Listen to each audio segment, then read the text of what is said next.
바이블 타임 9호로 나왔습니다. 이게 그림이 아주 멋진데요. 최종병기, 활. 그러나 진짜 최고의 궁사이신, 우리 영원한 궁사이신, 영원한 금메달리스트 궁사 예수님 그림이 여기 나와 있습니다. 화살대를 잘 보시면 화살은 보라색입니다. 보라색이 무엇을 의미하는지 여러분 잘 아실 겁니다. 모르겠습니까? 보라색이. 모르는 분 옆에 분에게 물어보시면 됩니다. 보라색이 무엇을 뜻하느냐고. 자, 이거 나왔으니까 여러분 구입하시면 되겠고요. 창세기 30장 1절 말씀 한 절 본문으로 읽도록 하겠습니다.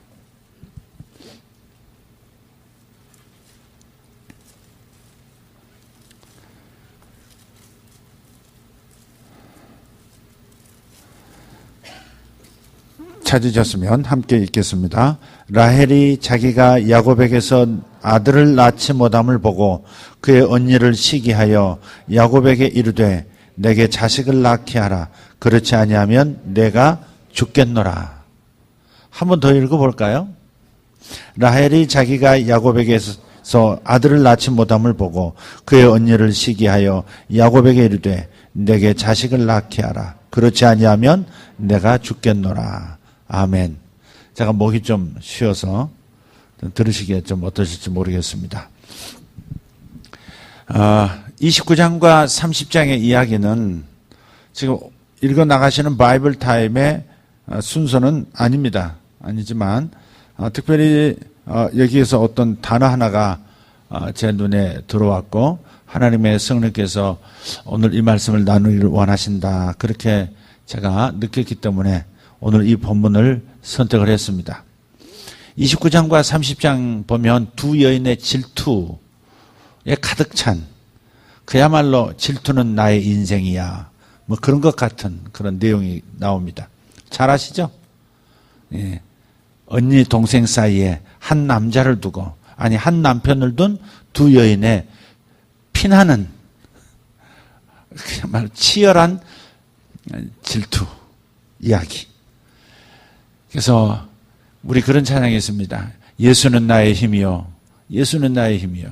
네, 여기서 보면 이 여인들은 질투는 나의 힘이요. 오직 질투만이 나의 힘이요. 꼭 그런 것 같아요. 정말 여기서 질투라는 것이 타락한 다음에 주어진 감정일까 싶을 만큼 질투라는 주제를 가만히 생각해 보면 꼭 그런 것만은 아닐 수 있겠다 싶은 생각이 좀 들어요. 사실 하나님께서도 나는 질투하는 하나님이라 그렇게 표현하신 적도 있거든요. 하나님하고 저희들의 감정하고 어찌 똑같은 그런 수준의 표현이겠습니까? 그렇지만 그런 하나님도 하나님 자신을 향해서 우리들에게 보이실 때 나는 질투하는 하나님이라 이렇게 말씀하신 걸 봐서 본래 질투라고 하는 이 감정이 타락하기 전에도 어쩌면 좋은 방향에서 인생의 에너지로서 작동할 수 있도록 하나님께서 넣어주신 시스템이 아닌가 이런 생각도 해본다 이 말이에요. 저 자신도 질투의 경험이 많이 있었던 것 같아요. 한참 팔팔할 때 질투. 지금도 질투가 없느냐? 그건 아닌 것 같아요.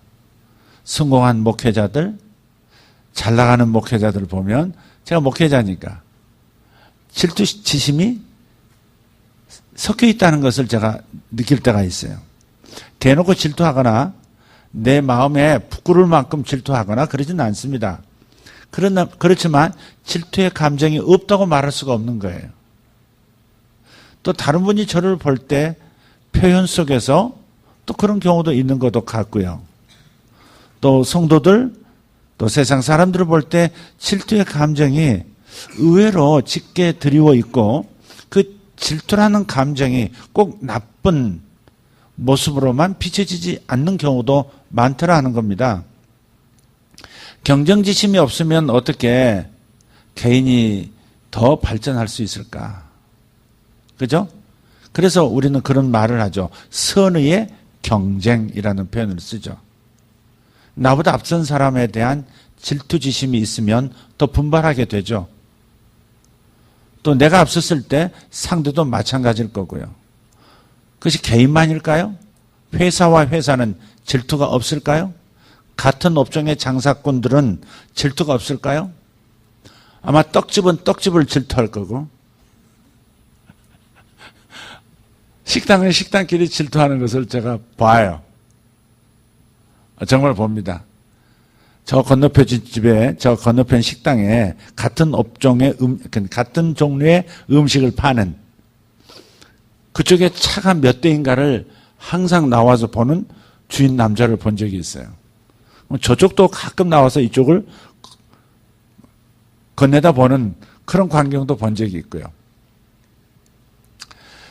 제가 어렸을 때 아마 초등학교 몇 학년인지 지금 기억이 잘 안 납니다. 자, 친구 하나가 있는데 그 친구는 우리 반에서 제일 공부를 잘하는 친구였어요. 그 용모가 지금도 생생해요. 아버지하고 붕어빵이었어요. 키는 작고 토실토실하게 생긴. 정말 붕어빵이다. 근데 그 아들이 가지고 놀던 장난감도 제가 기억이 지금 나요. 아마 초등학교 2학년? 1학년? 뭐 이 정도 된 것 같아요. 제가 살던 집이 기억이 나는 걸 보면 아마 1학년 아니면 2학년일 텐데. 근데 그 친구에 대해서 참 잊지 못할 기억이 하나 있습니다. 아마 초등학교 친구를 이렇게 생생하게 기억하는 것은 아마 그 친구가 유일할 것 같아요. 초등학교 1학년, 2학년 때. 근데 그 친구가 아주 독특한 모습을 제가 봤어요. 제가 좀 황당했죠. 100점 맞을 수 있는데 문제 하나 틀렸다가 우는 겁니다. 너무 우는 거예요.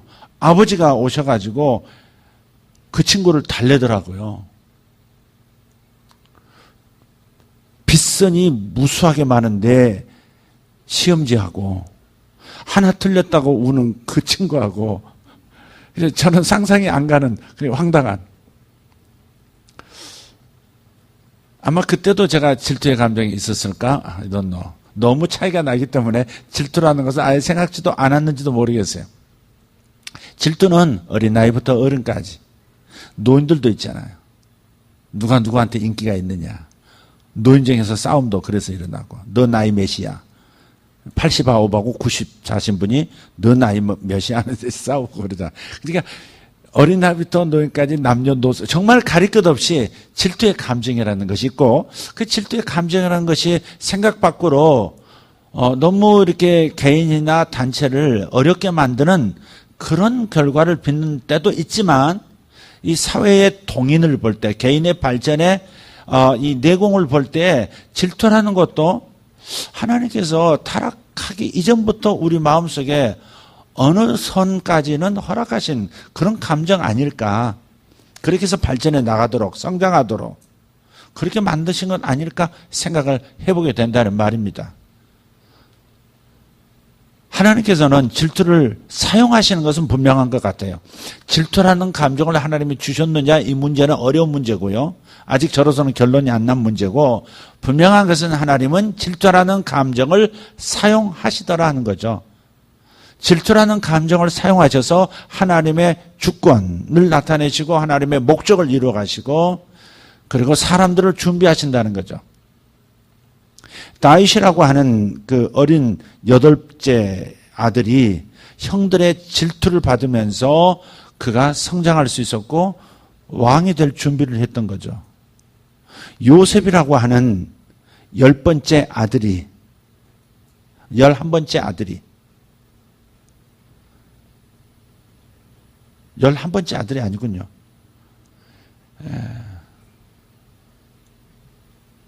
11번째 아들 맞습니다. 갑자기 헷갈렸어요. 요셉이라는 아들이 형들의 질투 때문에 결국 이집트의 총리가 되는 길이 열렸죠.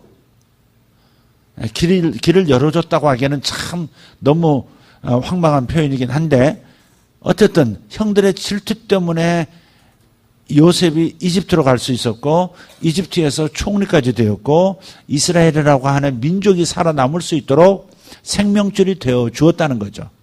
그 배후에는 누가 있었던 거죠? 하나님이 계셨죠.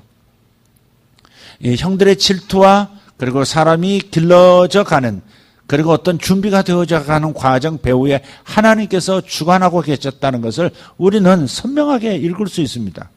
그런 걸 보면 하나님은 질투라는 감정을, 질투라는 인간 속에 떼어내기 어려운 이 이상한 속성을 하나님께서는 사용하신다. 그래서 하나님의 목적을 이루어 가신다 하는 것은 분명합니다. 오늘 여기에 나오는 두 여인의 질투 이야기도 질투가 정말 이들의 힘이었습니다. 질투가 없었다면 이스라엘 민족은 존재하지 않았습니다. 야곱의 새로운 이름이 뭐죠? 이스라엘이죠.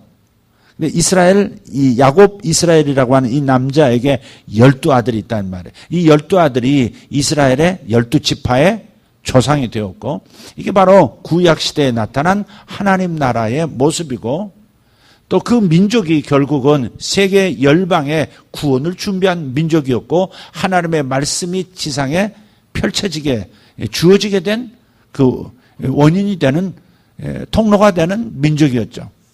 그러니까 이 두 여인이 한 남편을 두고 질투하는 과정 속에서 벌어진 이 12아들이 한 민족을 탄생시키고 메시아를 이 땅에 오시게 만들고 성경이 인류에게 주어지고 구원의 길이 열리도록 만들었다는 사실을 생각하면 질투라는 감정을 단순하게 예수 믿으면 질투하면 안 돼라고 하는 이런 단순 공식으로 바라봐서는 안 된다는 겁니다. 질투라는 감정을 저는 미화하기 위해서 이 말씀을 지금 꺼낸 건 아닙니다. 자, 이런 얘기죠. 야곱이 두 자매가 있는 삼촌집에 가서 살다가 한 여인을 사랑하게 됐죠. 언니가 아닌 동생을 사랑하게 됐습니다. 동생의 이름은 라헬, 그리고 언니의 이름은 레아입니다. 그런데 여기에 인간의 교묘함이 끼어들어서 이 문제가 이제 시작된 거죠. 야곱의 삼촌이면서 두 딸의 아버지인 라반이 야곱의 이 속내를 읽은 겁니다. 아, 제가 둘째 라헬을 사랑하는구나. 그래, 내 딸이 이쁘긴 이쁘지. 아마 정말 라헬은 정말 예뻤던 것 같아요. 몸매도 좋았던 것 같고요. 예뻤던 것 같고요. 그리고 이 광야에 나가서 혼자 양들을 몰고 나가서 남자들 사이에서 목축을 하고 그렇게 돌아오고 할 정도의 담력도 있었고 또 사람을 금세 파악하고 대접할 줄 알고 사람을 집안으로 끌어들일 줄 알고 그런 그 민첩성을 볼 때 아주 똑똑한 머리를 가지고 있었고요. 그러니까 용모도 탁월했고 머리도 똑똑하고 마음에 여성으로서는 어려운 담대한 리더십도 있고 이게 정말 완벽한 정말 버릴 게 없다 싶을 만큼 그런 여성이 바로 라헬입니다. 더군다나 사촌이면서도 자기를 사랑해주는 남편을 자기가 먼저 만나게 됐고요. 그런데 문제는 이것이었습니다. 삼촌, 즉 두 딸의 아버지가 라헬에 대한 야곱의 마음을 알고 7년 동안 봉사하면 7년 동안 네가 나를 위해서 내 목축업을 도와주면 그러면 라헬을 너에게 줄게. 그 7년을 수일처럼 여기면서 봉사를 했어요. 이렇게 사랑받는 여인이 얼마나 있을까요? 7년을 하루처럼 여길 만큼 그러니까 7년 동안 그냥 거의 먹고 살아가는 것 외에는 임금이 없는 그런 수준의 그런 봉사를 하면서도 조금도 힘들지 않고 7년 동안이 며칠밖에 안 지나간 것처럼 기쁘게 기꺼이 일했다고 하는 이런 사랑을 받을 여인이 얼마나 있을까? 라헬은 그런 여인이었죠. 근데 마지막 7년이 차고 결혼식 날에 문제가 생겼죠. 여러분 잘 아시죠? 아버지가 가로등도 없던 시대니까 30촉짜리 10촉짜리 불도 없던 시대니까 후 하고 끄면 이제 다 캄캄해지는 신부 방에 신랑이 있는 방에 아주 신부방에다가 라헬을 집어넣은 게 아니고 언니 레아를 집어넣은 거예요. 언니 레아가 성경에 어떻게 표현돼요? 29장 17절에 보면 레아는 시력이 약하고, 시력이 약한 여성들은 레아입니다. 레아는 시력이 약하고 라헬은 곱고 아름다우니. 자, 성경이 이래서 이렇게 솔직한 거예요. 레아는 시력이 약하고 눈이 나쁘면 온몸이 나쁘니라, 그렇게 성경에도 나와 있습니다. 시력만 나쁜 게 아니었던 것 같아요. 눈만 나쁜 게 진짜 아닌 겁니다. 그러니까 라헬은 곱고 아리따우니 야곱이 라헬을 더 사랑함으로 대답하되, 그렇게 돼 있죠. 그러니까 레아를 집어넣었어요. 열심히 사랑을 나누고 새벽에 동이 틀 때 옆에 있는 여인을 보니까 깜짝 놀랐어요. 라헬이 아니고 레아인 거예요. 야, 레아는 몰랐겠어요? 아버지가 자기를 이용한다는 걸 몰랐을까? 그러나 레아도 어쩌면 야곱을 사랑했던 것 같아요. 그러나 야곱이 자기를 사랑하지 않는다는 사실은 분명히 알면서, 그래서 알면서도 자기 자신의 사랑을 아버지의 그런 교묘한 머리, 자기 딸을 이용하려는 아버지의 이 속임수에 그냥 편승해서 남편 삼아 버린 거죠, 지금. 그런 분 여기 계세요? 정략 결혼 당한 분. 그런 거죠, 지금. 그런데 야곱이 그 다음 일어나가지고요, 뭐라고 말합니까? 뭐라고 말하냐면, 25절 보시면, 야곱이 아침에 보니 레아라. 성경에서 제일 황당한 구절이죠, 이게. 아침에 보니 레아라. 저는 이 구절 보면서 항상 웃습니다. 세상에 얼마나 기가 막혔을까. 이런 일을 당하는 사람이 있을까, 세상에? 야곱이 아침에 보니 레아라. 라반이 이르되 외삼촌이 어찌하여 내게 이같이 행하셨나이까? 내가 라헬을 위하여 외삼촌을 섬기지 아니하였나이까? 외삼촌이 나를 속이심은 어찌됨이니까? 라반이 이르되 언니보다 아우를 먼저 주는 것은 우리 지방에서 하지 아니하는 바이라. 자, 여기서 보세요. 여기서 지금 레아의 감정을 신경 써주는 사람은 단 한 사람도 없습니다. 레아가 왜 자기 처지를 왜 몰라요? 아버지의 마음이 뭔지, 야곱의 마음이 어떤지, 얼마나 그 아침이 자기의 첫 남자잖아요. 그런데 그래도 하룻밤 몸을 섞고 잤으면, 신혼밤을 보냈으면 그래도 좀 다른 표현이 나와야 될 거 아니에요. 그런데 뭐라 그래요? 왜 나를 속이셨습니까? 내가 라헬을 원하지 않았습니까? 레아가 듣는데 그렇게 말을 하고 있는 거죠. 레아의 감정이 어떨지, 레아가 얼마나 좌절을 느끼고 얼마나 부끄럽고 얼마나 비통할지는 아무도 신경 쓰지 않아요. 아버지의 대답도 마찬가지고요. 그래서 우리 지방에서 하지 않는 도리일세. 그러니 7년을 더 봉사하면 라헬도 자네에게 줌세. 뭐 이런 식이죠.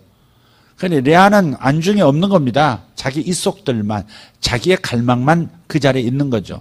그러니까 이 출발부터가 행복할 수 없고 만족할 수 없는 출발이었던 거죠, 이게. 사랑받지 못하고 그래서 행복하지 못한 여인들이 참 많죠. 그죠? 사랑받지 못한다는 것처럼 결혼이 어떻습니까? 자신은 사랑하는데 자기는 사랑받지 못해요. 그리고 희망이 보이지 않아요. 거기서 오는 고통스러움이 얼마나 클까?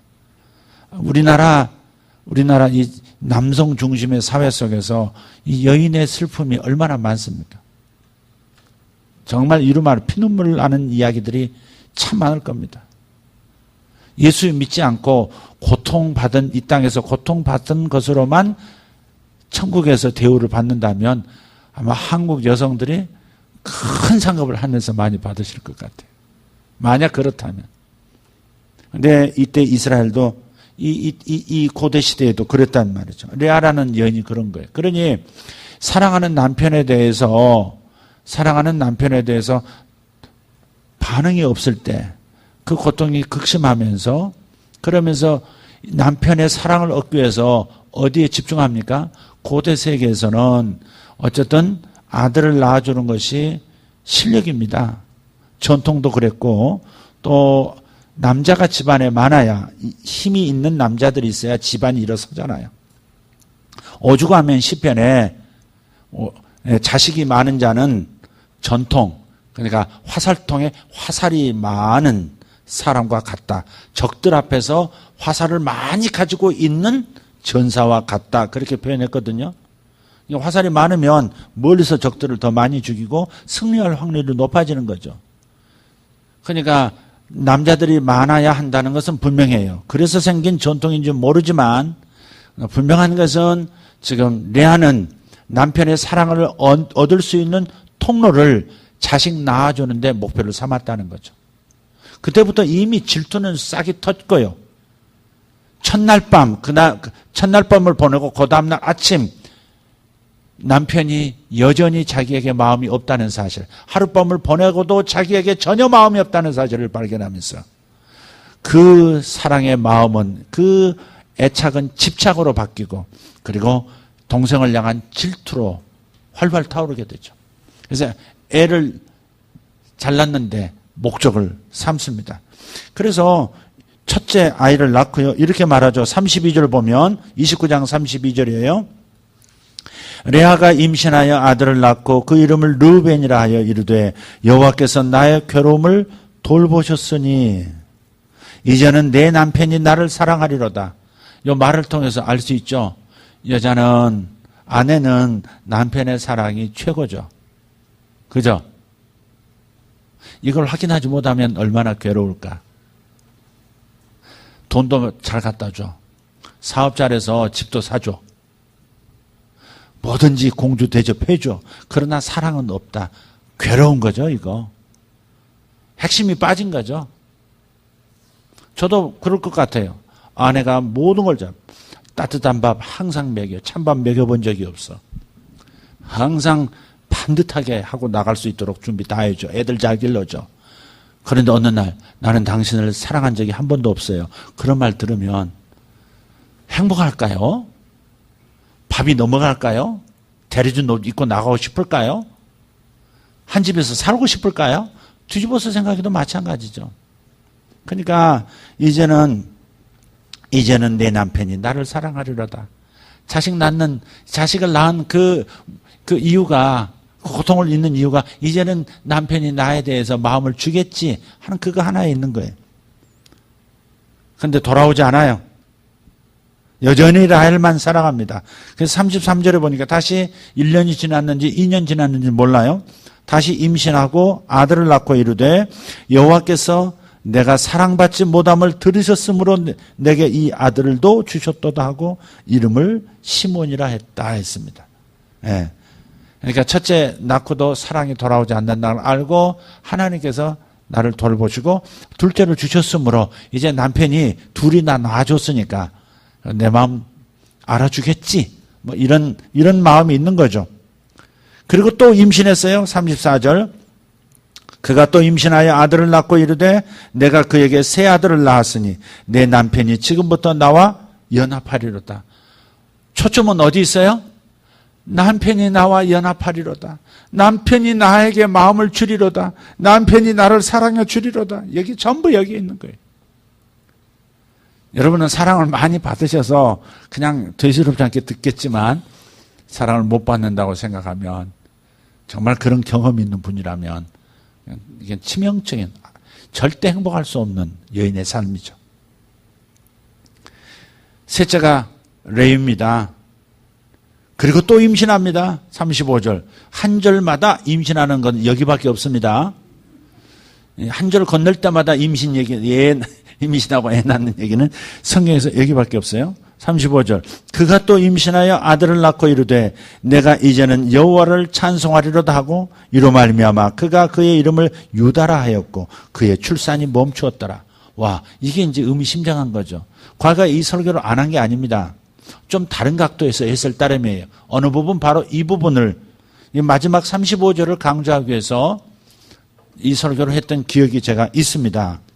유다라고 하는 이름 자체가 찬송입니다. 찬송. 근데 그 앞에 단어가 중요해요. 또 임신하여 아들을 낳고 이르되 내가 이제는, 그런 거예요. 내가 이제는 여호와를 찬송하리로다. 네. 지금 여지까지는 이 세 아들 낳을 때까지, 넷째를 낳기 전까지는 남편의 사랑이었어요. 남편의 사랑이 내게 오는 것을 보고 싶은 것, 그것만 있으면 행복할 것 같은, 정말 집착 수준의 그런 괴로움이 그에게 있었던 거죠. 그러나 넷째를 임신하고 넷째를 출산하면서 깨달은 거죠. 어쩌면 하나님께서 나의 사랑을 기다리셨는지도 몰라 하는 거죠. 출산만의 문제일까요? 내 삶 속에서 충족되어지지 않는, 이루어지지 않는 수많은 나의 아픔들이 있어요. 사연들이 있어요. 그것이 레아의 마음과 다르지 않다고 생각합니다. 네 번째, 유다를 임신하고 출산하면서 깨닫는 겁니다. 아, 이건 집착이다. 아니면 하나님께서 나를 지금 여지껏 부르고 계셨는지 몰라 하는 겁니다. 그래서 이름을 유다라 어머니가 짓는 거예요. 찬송이라, 하나님을 찬송한다는 거예요. 이제는 사람에 대해서 만족을 찾지 않고 이제는 하나님 한 분으로 만족을 찾겠습니다 라고 하는 정말 일생에 가장 귀중한 깨달음을 얻는 순간이죠. 그리고 나서 그의 출산이 멈췄더라 그런 거예요. 이것이 의미심장하다 이 말이죠. 마치 하나님께서 유다 나올 때까지 기다리셨던 것처럼 내가 이제는 하나님을 찬송하리로다 할 때를 기다렸다는 것이 바로 여지껏 애를 주셨던 목적이, 그리고 계속 애를 얻으면서도 그 목적을 그 자신의 소원이 이루어지지 않아서 갈등하던 그 모습을 지켜보시던 하나님의 목적, 그것이 지금 이루어지는 순간이기 때문에 매우 중요한 구절이라고 할 수 있습니다. 우리에게 정말 중요한 교훈을 주는 구절입니다. 하나님에게로 시선을 돌려야 할 때가 온 건지도 몰라요.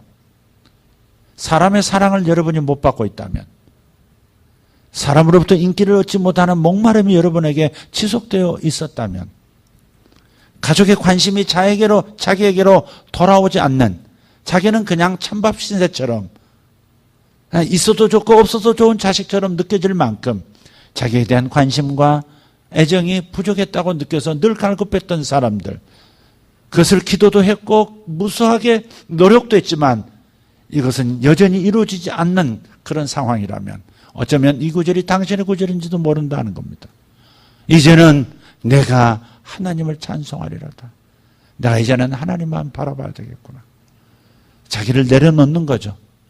내려놓음이죠. 이게 참 어려운 문제죠. 애 하나만 낳아도 죽겠다고 난리인데 둘은 절대 안 낳겠다고 그러는 건데 넷을 낳고서야 깨단, 네 번의 해산의 고통을 겪고 드디어 득도하는 이 여인 레위입니다. 근데 어쨌든 여기까지 온 게 어떤 거예요? 질투의 힘이라 이 말이에요. 질투의 힘. 질투가 결코 좋은 것은 아니었죠. 그죠? 질투심에 사로잡혀 사는 것이 무슨 행복이 있겠어요? 아니죠. 아니지만 하나님은 그 인간 속에 어쩔 수 없는 질투심에 사로잡히는 그 성향을 통해서 하나님의 목적을 이뤘단 말이죠.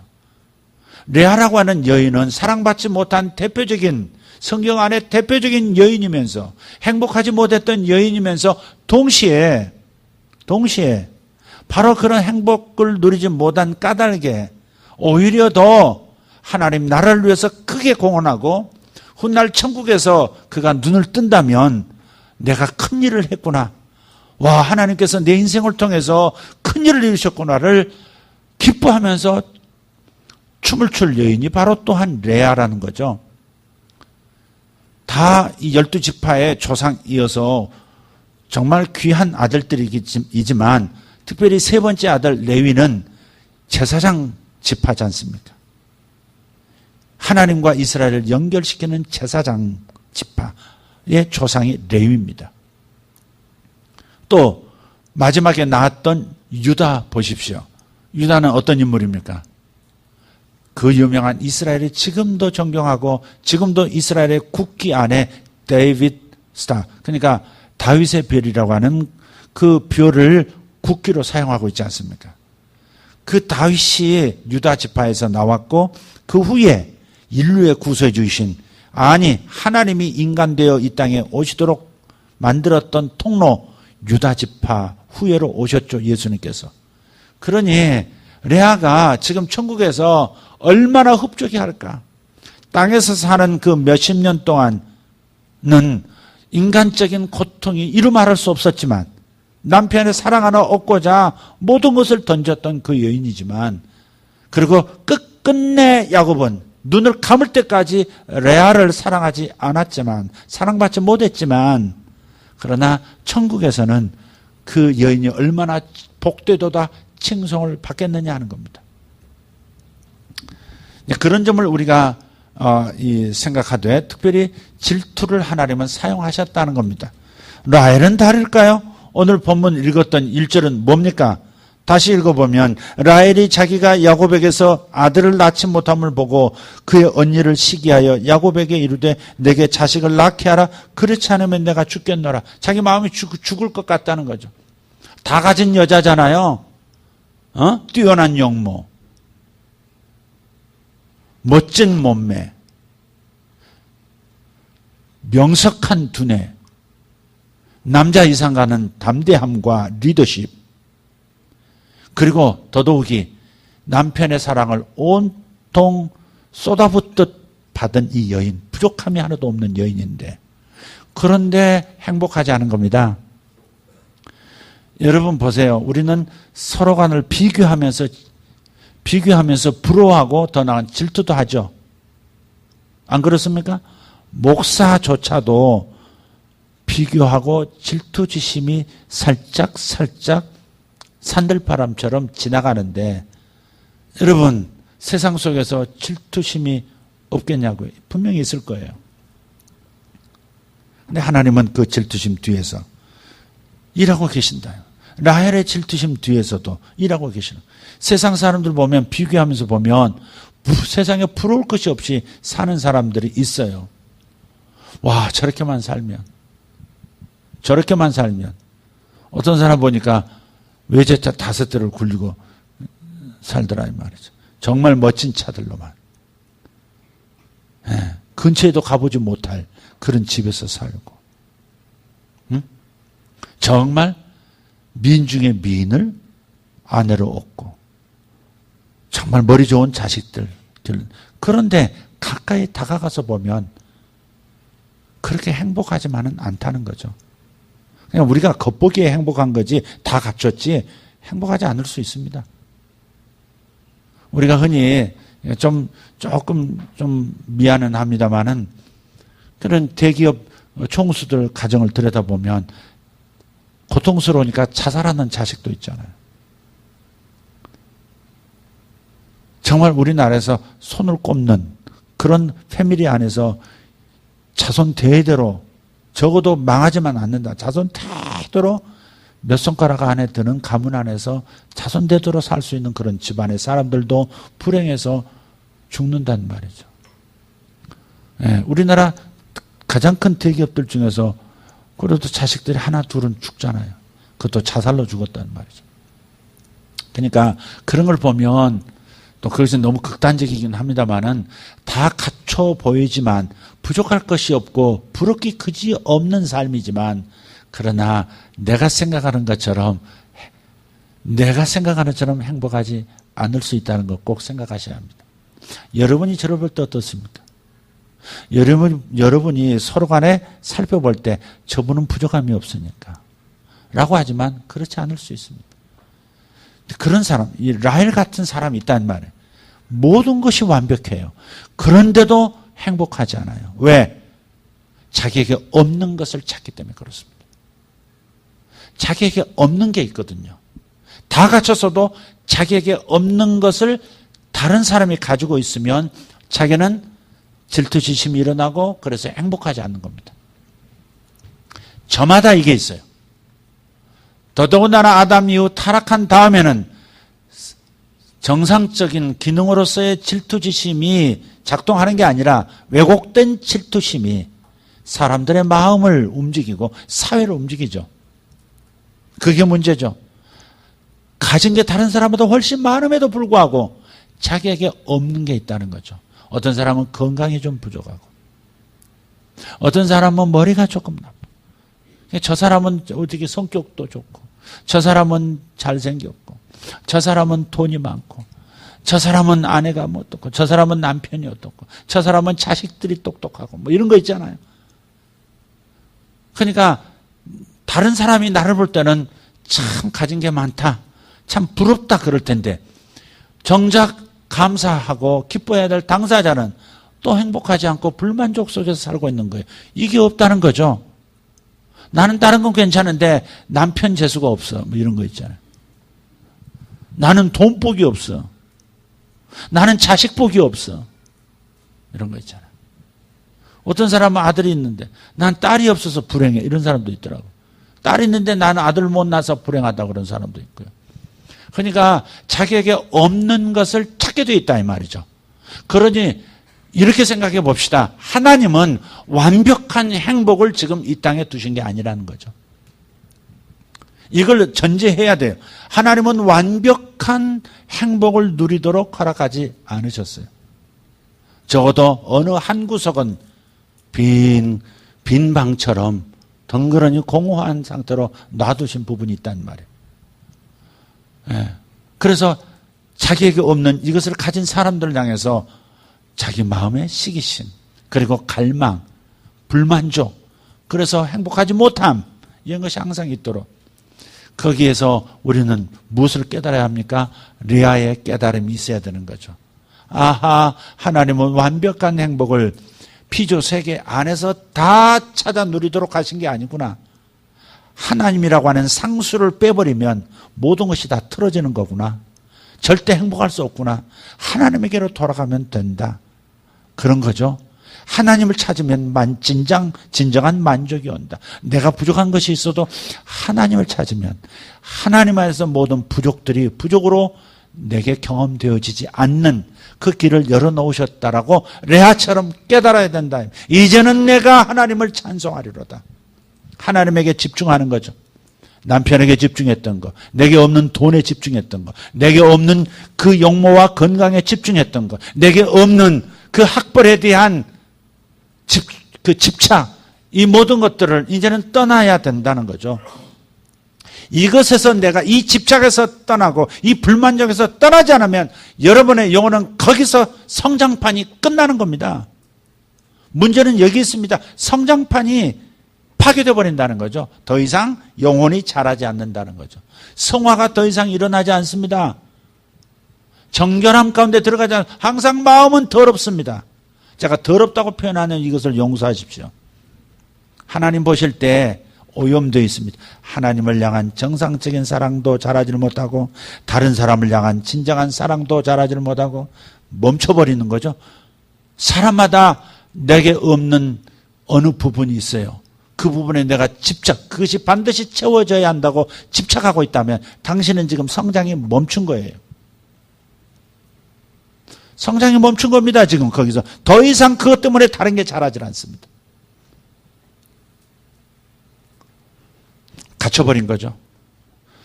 대나무라고 하는 것이요, 겉보기는 한 그루 두 그루 자라 있는 것 같지만 물 밑으로는, 땅 밑으로는 계 속에서 뻗어나가는 거거든요. 대나무가 심겨진 곳에 주변의 나무는 다 죽는다는 말이 있어요. 대나무 근처에서는 나무가 자라지 않습니다. 왜냐하면 대나무가 땅속으로 계속 뿌리를 뻗어나오고 비 오면 우죽순이라 하듯이 비 온 다음에 일제히 이쪽 저쪽에서 치고 나오거든요. 그냥 밑에서 다른 나무의 뿌리들이 살 길이 없는 거예요. 그만큼 강한 겁니다. 그래서 대나무를 가정집에서 키우려면요, 다른 나무를 보호하기 위해서 이 밑에 콘크리트를 이렇게 칩니다. 이렇게 벽돌을 쌓든지, 하여간 전부 깊이 대나무를 실을 공간을 쌓고 바닥도 그렇고 옆도 그렇고요, 전부 이렇게 빈틈없이 시멘으로 채운단 말이에요. 그리고 흙을 거기다 붓고 그 위에다 대나무를 심습니다. 그래야 정원에 다른 나무들이 죽지 않습니다. 그런 것처럼 내가 더 이상 성장하지 못하도록 내가 눈치채지 못하는 바로 그 지점에서 한계 벽에 갇혀서 성장하지 못하는 겁니다. 돈만 있으면 이런 거 있잖아요. 돈만 있으면, 남편의 사랑만 있으면, 자식만 좀 잘 된다면, 자식만 좀 공부 좀 한다면 이런 거 있잖아요. 근데 그게 정상적인 생각 같은데 거기에 집착이 되어 있다. 자기 영혼이 뭐랄까요? 탁 이게 락이 걸린 것처럼, 자물쇠가 채워진 것처럼 탁 걸려 있다 이 말이죠. 더 이상 열리질 않는 거, 더 이상 더 전진이 안 되는 거예요. 그게 어쩌면 하나님께서 그 열쇠를 우리에게 안 주시는 까닭이 있다는 말이에요.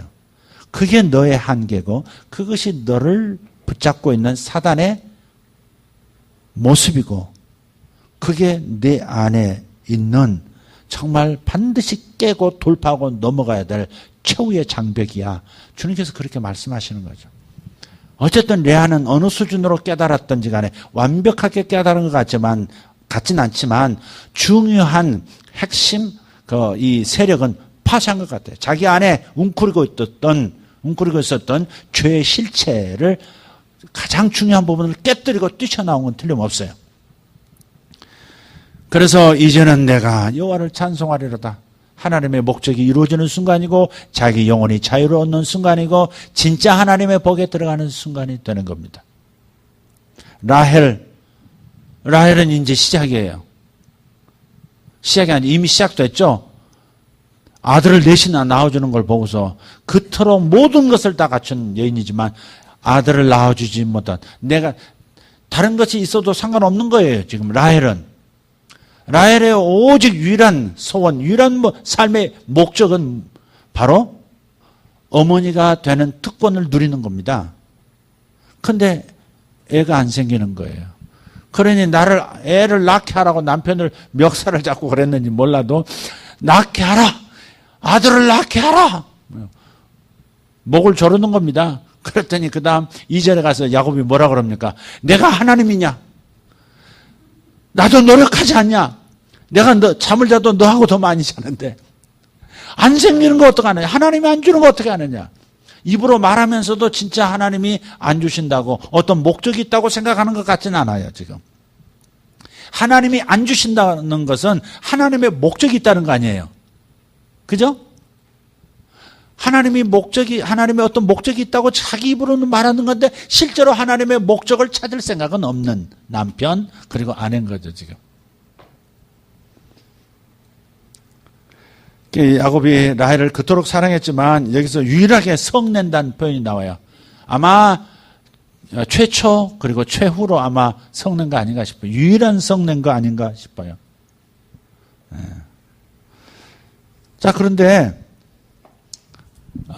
안 되니까 어떻게 해요? 안 되니까 라헬이 자기 몸종, 그 둘레라고 그래요. 한번 따라합시다. 둘레는 뭐냐면 우리식으로 말하면 그 애 낳아주는 여인 있잖아요. 몸종, 애 낳아주는. 그걸 뭐라 그러죠? 항상 제가 그게 생각이 안 나요. 그러니까 여러분 아시죠? 영화로도 뭐 나왔던 것 같은데. 그러니까 옛날에는 자식을 낳아줘야 되는데 자식을 못 낳아주면 딸의 생존이 이제 어려우니까 그러니까 아주 튼실하게 생긴, 그러니까 뭐 이렇게 뒤꿈치가 이렇게 든실하고 발목도 둥둥 해가지고 힘 좋게 생긴 몸종들을 딸려 보내요. 애 낳아주는 거거든. 남편의 마음은 뺏지 않으면서 그러면서 애는 잘 낳아줄 수 있는 그런 몸종 하나씩, 여종 하나씩 부잣집은 딸려서 보낸단 말. 그러니까 라헬에게도 지금 있는 거예요. 레아에게도 몸종이 있습니다, 지금. 그런데 비라가 남편에게 자기 이름으로 넣어줘서 애를 또 낳아요. 둘을 낳습니다. 둘을 낳았어요. 그래서 6절에 보면 이렇게 말하죠. 라헬이 이르되 하나님이 내 억울함을 푸시려고 내 호소를 들으사 내게 아들을 주셨다. 몸종이 낳아주면 자기 아들인 겁니다. 근데 내 억울함을 푸시려고 그랬다는 말. 다 가진 여자가 한 가지 부족한 것 가지고 그렇게 억울해하는 거예요. 이게 세상 사람입니다. 똑같습니다, 여러분. 여러분 지금 웃지만 저나 여러분이랑 똑같습니다. 다른 사람 볼 때는 많이 가졌는데, 그 다음에 둘째 또 이제 몸종을 통해서 또 얻었어요. 이름이 납달리예요. 남달리가 아니고 납달리. 이 크게 경쟁하여 이겼다. 크게 경쟁하여 이겼다. 저쪽은 넷 낳았어요. 자기 둘밖에 안 낳았어. 그리고 자기가 직접 난 것도 아니야. 자기 몸종 통해서 낳았는데 크게 경쟁하여 이겼다. 얼마나 집착하는 겁니까? 이게 우리에게 이 집착하는 게 있다니까, 이게. 자기에게 없는 그것에 집착하는 그거. 크게 경쟁하여 이겼다. 질투는 나의 인생, 질투는 나의 힘, 질투는 나의 인생의 존재 목적, 그런 거예요. 그런데 가만히 보고 레아가 몸종을 통해서 막 난단 말이에요. 그러니까 자기는 출산이 멈췄지만 그 몸종 통해서 더 낳아주고 싶은 거예요. 그래서 애를 또 몸종을 통해서 또 둘을 낳습니다. 11절에 보니까 레아가 이르되 복되도다 하고 그 이름을 가시라 하였으며, 여기서는 이제 남편의 사랑 이런 게 다 빠지죠? 없죠? 그냥 복되도다 그런 거예요. 복받았다 그런 말이에요, 지금.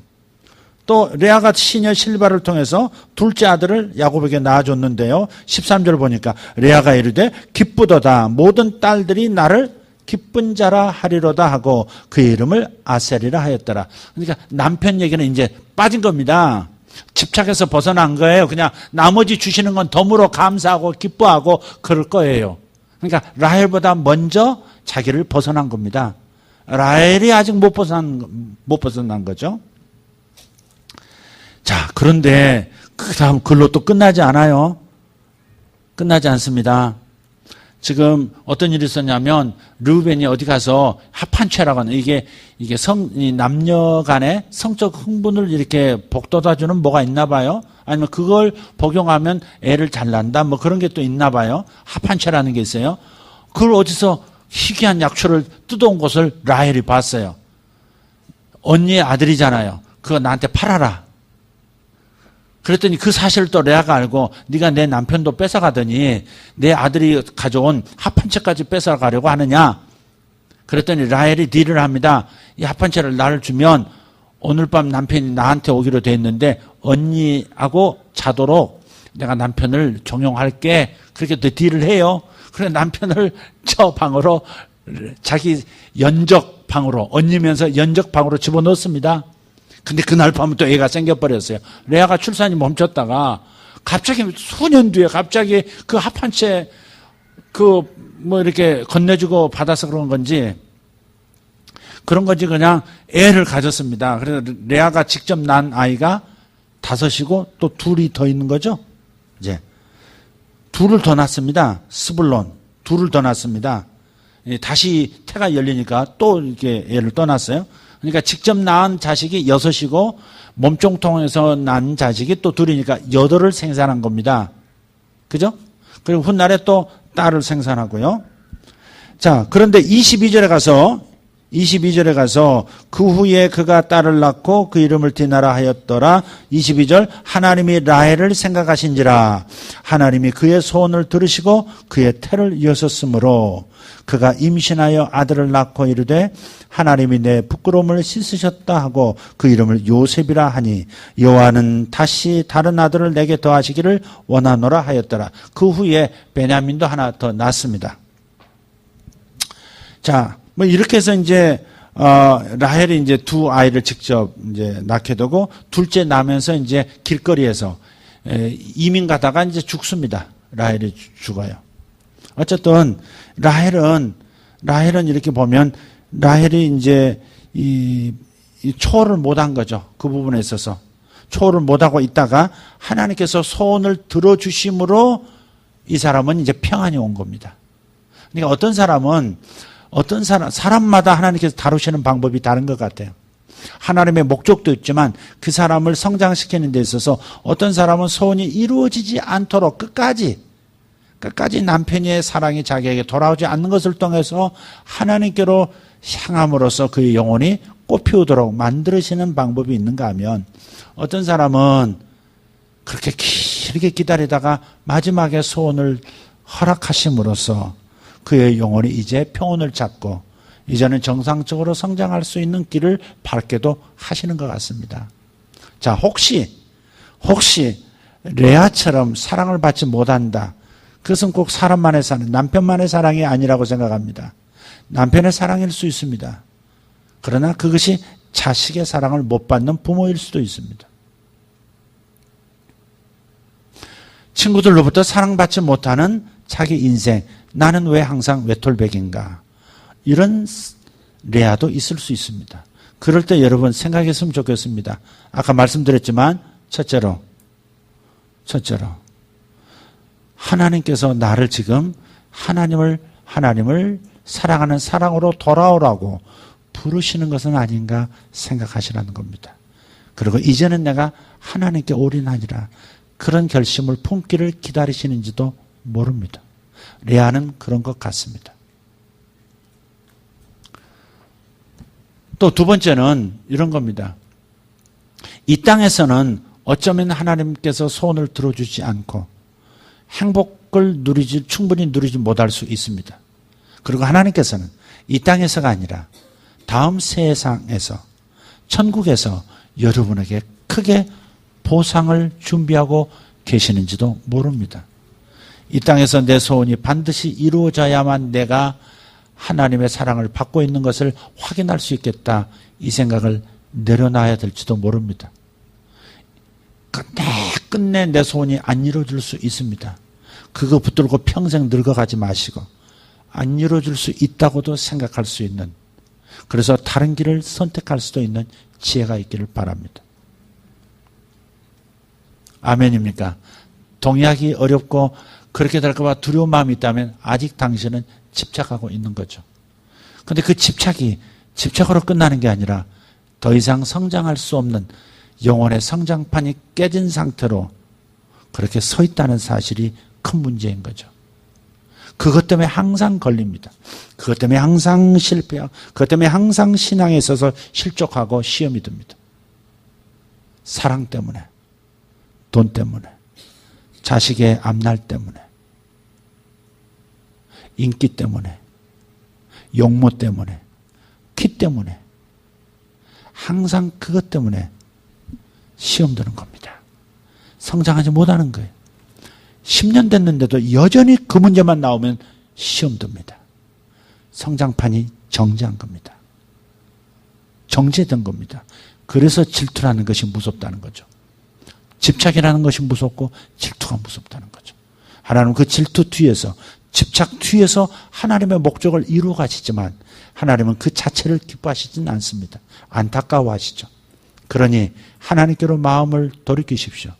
그리고 하나님이 덤으로 주신다면 할렐루야 하지만 그렇지 끝내 이 땅에 사는 동안에 이루어지지 않고 천국에서 응답을 받을 수 있다는 것도 생각하시면 좋겠습니다. 그리고 내려놓는 법도 배우시기를 바랍니다. 내려놓으면 얻는 게 굉장히 많을 겁니다. 그것이 전부였던 사람, 그것을 내려놓으면 하나님은 새로운 길을 이어지기 시작하는 것이죠. 오늘 이 말씀, 이 레아와 라헬의 질투 이야기 한 가정에 정말 가슴 아픈 이 이야기가 여러분에게 유익이 되기를 바랍니다. 기도합시다.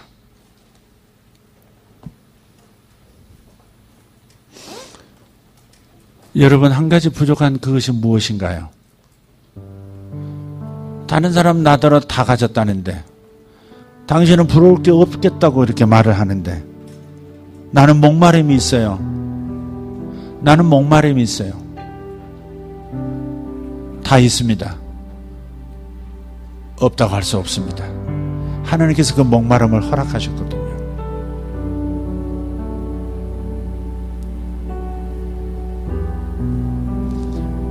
이제는 주님 앞에 좀 반납하는 시간 가졌으면 좋겠습니다. 이거 안 이루어지면 나는 평생 행복하지 못할 거예요. 그런 마음을 가지고 있었던 거 오늘 이 시간 좀 내려놓을 수 있으면 좋겠습니다.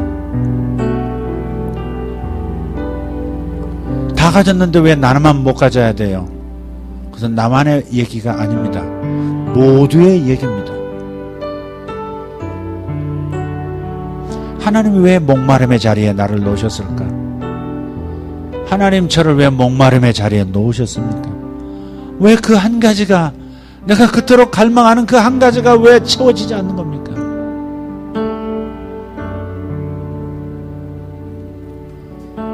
아들아, 딸아, 내 음성을 들어라. 나는 너에게서 레아의 목소리를 듣고 싶다. 레아의 찬양을 내가 듣고 싶다.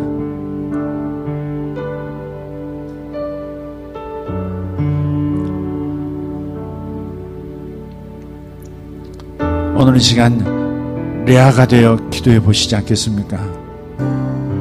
여기 라헬도 있겠습니다만은 특별히 레아의 자리에 서서 레아의 심정이 되어 레아의 기도를 드려보시지 않겠습니까? 주님 앞에 한번 내려놔 보시지 않겠습니까? 이거 포기하라면 저는 하나님도 없습니다. 그런 사람도 있을 수 있습니다. 그러나 주님 앞에 올려놓으시면 어떻겠습니까? 제가 다시 돌아보지 않겠습니다. 그것 때문에 행복하거나 그것 때문에 불행해하지 않겠습니다. 그것 때문에 행복해하거나 그것 때문에 불행해하지 않겠습니다. 그것 때문에 목말라거나 그것 때문에 해갈되었다고 뛰거나 하지 않겠습니다. 하나님께로 제가 돌아가겠습니다. 하나님만을 바라보도록 하겠습니다. 주님, 이것을 기다리셨다면 주님은 성공하신 겁니다. 주님, 이것을 기다리셨습니까? 그렇다면 오늘 밤 당신은 나를 이기셨습니다.